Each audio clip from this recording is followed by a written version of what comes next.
Good evening friends, তোমরা সবাই কেমন আছো? আশা করি ভালো আছো, সুস্থ আছো। আমিও একটু ভালো আছি, কিন্তু আজকে সকালের ব্লগ ভিডিও তোমাদের সামনে দিতে পারছি না।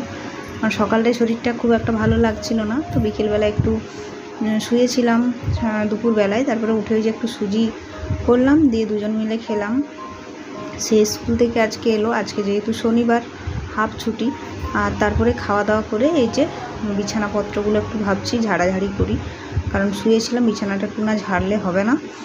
তো আজকের ব্লগটা আশা করি তোমাদের ভালো লাগবে। আর ছোট্ট ছোট্ট ব্লগ ভিডিও দিচ্ছি, বড় ভিডিও একদম নয়, কারণ বিকেলে তো সেরকম কাজবাজ থাকে না। আর আমার যা শরীরের কন্ডিশন দেখে তো তোমরা বুঝতেই পারছো, মানে এই অবস্থায় খুব একটা ভিডিও করতেও পারছি না, যতটুকু পাচ্ছি। তো একটু মানিয়ে নিও, আশা করি তোমাদের ভালোই লাগবে, খারাপ লাগবে না। তো এই যে বিছানার চাদরটা পেতে নেব, আর আমাকে দেখে মনেই হচ্ছে যে আমি না একদম মানে ঝুঁকতে পারছি না, কোনো কাজ সেরকমভাবে করতে পারছি না। তো এই অবস্থায় যতটুকু করা যায় করছি, সেটাই তোমাদের সাথে মানে শেয়ার করছি। আর নিজেদের তো করতেই হবে, মানে খেতে হবে, থাকতে হবে, না খেলে তো আর চলবে না। আমাকে করে খাওয়ানোর মতো এখানে কেউ এসেও থাকবে না। তো সত্যি কথা, এই সময় একটু কেউ রান্না করে খাওয়ালে মনের একটু শান্তি থাকে, কিন্তু আমার তো সেটা কপালে নেই। যাই হোক, তো বিছানার চাদর টাদর সব ঝেড়ে টেড়ে পরিষ্কার করে নিলাম। আর এরপরে কিছু জামা কাপড় আছে, সেগুলো ভাবছি একটু বসে বসে ভাঁজ করে নিই।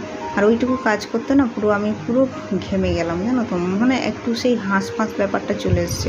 একটু হড়বড় হলেই যেন শরীরে আর টানছে না। তো যাই হোক, তোমাদের সাথে কথা বলে বলে এগুলো এখন ভাঁজ করে নিচ্ছি। এই যে জামাটা দেখছো, মানে নীল কালারের, এটা না আমি ফ্লিপকার্ট থেকে নিয়েছিলাম।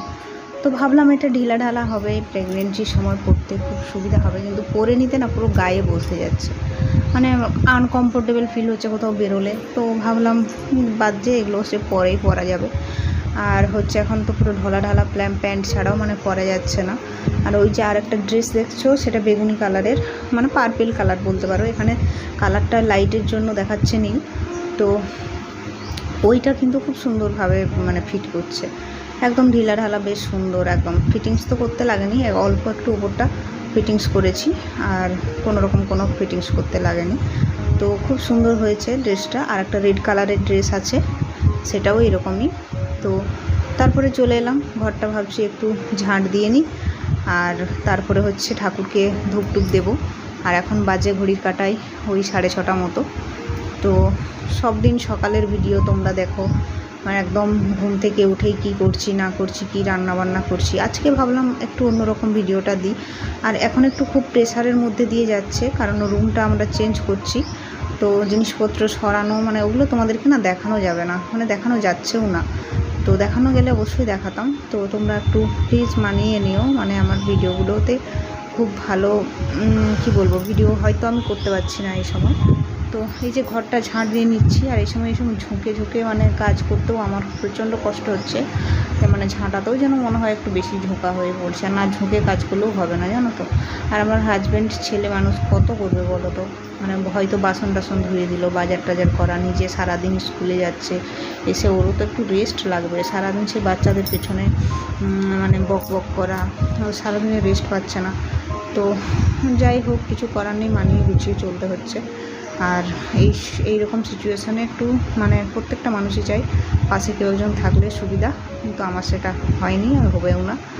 তো এই যে তারপরে ভাবলাম একটু চুলটা চিরুনি করে নিই, কারণ নিজের জন্য তো একটু সময় দরকার, সারাদিনে নয়তো চুলটা চিরুনি করার মতো আমার টাইম থাকে না। তো ব্লগটা কেমন লাগলো অবশ্যই কমেন্টে জানিও, যদি ভালো লাগে একটা লাইক করে প্লিজ পাশে থেকো। কালকে আবার তোমাদের সাথে দেখা হবে। সবাই সুস্থ থেকো, ভালো থেকো, আর আমিও যেন তোমাদের আশীর্বাদে ভালো থাকতে পারি।